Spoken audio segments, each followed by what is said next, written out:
Ontem, no jornal O Globo, na página 2, na coluna do jornalista Lauro Jardim, ele postou duas notas que vale a pena serem lidas. A primeira com o título Solução Final 1. Diz o jornalista Lauro Jardim, abre aspas. Jair Bolsonaro deu a sua receita para resolver a guerra da Rocinha num grande evento promovido na semana passada pelo BTG Pactual. Uma solução simples e idiota. A um público de 1.000 executivos do mercado financeiro, continua Lauro Jardim, Bolsonaro disse que mandaria um helicóptero derramar milhares de folhetos sobre a favela, avisando que daria um prazo de 6 horas para os bandidos se entregarem.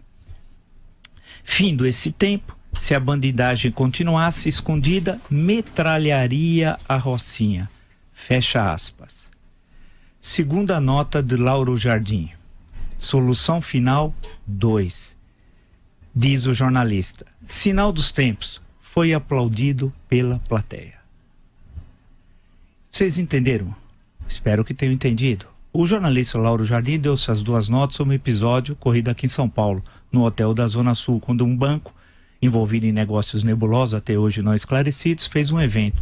Convidou algumas pessoas, entre outras esse velho deputado, está 30 anos na política, né? Por isso velho no sentido do tempo na política, Jair Bolsonaro, que deu essa solução. Eu vou repetir, porque eu faço questão que vocês registrem, porque isso é de uma gravidade ímpar, viola a Constituição brasileira, impede inclusive que seja candidato alguém que viola a Constituição. Diz o seguinte, solução final. Vocês entenderam o que significa solução final também, né? Vocês sabem quem dizia isso. Jair Bolsonaro deu a sua receita para resolver a guerra da Rocinha num grande evento promovido na semana passada pelo BTG Pactual. Uma solução simples e idiota, diz Lauro Jardim. Continua. A um público de 1.000 executivos do mercado financeiro, Bolsonaro disse que mandaria um helicóptero derramar milhares de folhetos sobre a favela, avisando que daria um prazo de 6 horas para os bandidos se entregarem. Findo esse tempo, se a bandidagem continuasse escondida, metralharia a Rocinha.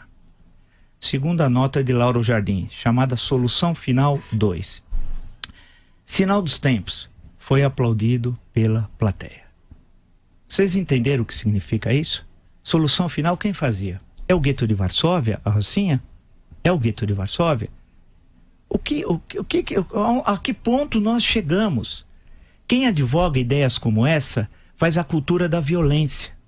E o perigo da cultura da violência é estimular pessoas a agirem de forma violenta, fora do campo legal, rompendo com a Constituição e com a legislação brasileira.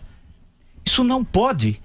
Quem advoga ideias como essa não pode ser candidato a nada, não pode exercer mandato, pois viola a Constituição brasileira. Eu posso ler aqui diversos dispositivos que tratam sobre isso. Isso é grave. O terrível dessa situação é que há um problema à segurança pública, é um problema grave, que precisa ser discutido com propostas, não com extermínio, não com solução final, como diz o jornalista Lauro Jardim no Globo de ontem. Isso é muito grave. A cultura da violência nada tem a ver com a cultura da democracia. E o terrível da cultura da violência é o estímulo, não para o conjunto dos que simpatizam muitas vezes com ideias eventuais desse senhor, porque muita gente está iludida, muita gente não encontra candidatos, muita gente está insatisfeita com o país que vive, com toda a razão. Com toda a razão, porque a situação é muito grave. Segurança pública é terrível, né? E outros problemas que o país tem. A questão que se coloca é que entre esses apoiadores existem alguns que assimilam o emissor do discurso, como diz na teoria da comunicação. Quem é o emissor? É o deputado Jair Bolsonaro, que emite esse discurso e que faz com que alguns, não são todos, mas uma pequena, uma minoria pequenininha, começam a articular o seu discurso privado da violência. Mas quem é o autor intelectual desse discurso? É o emissor. Quem é o emissor? É Jair Bolsonaro.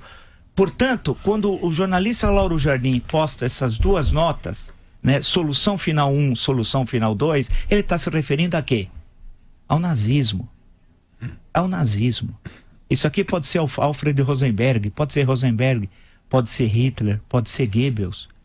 Isso aqui é inacreditável, é inaceitável num país como o nosso, um país que tem muitos problemas, mas que consegue entender o que é democracia. A democracia é a convivência de contrários. A cultura da violência é a cultura da guerra, é do extermínio do outro. E isso não pode ocorrer, isso tem que ser denunciado. E nós precisamos ter coragem de fazer essa denúncia. As autoridades, quem defende isso, que a Rocinha tem que ser exterminada, como se todos os habitantes da Rocinha fossem bandidos. Isso é inacreditável, inaceitável. Aos brasileiros de bem, aos brasileiros que respeitam a lei, que respeitam a Constituição.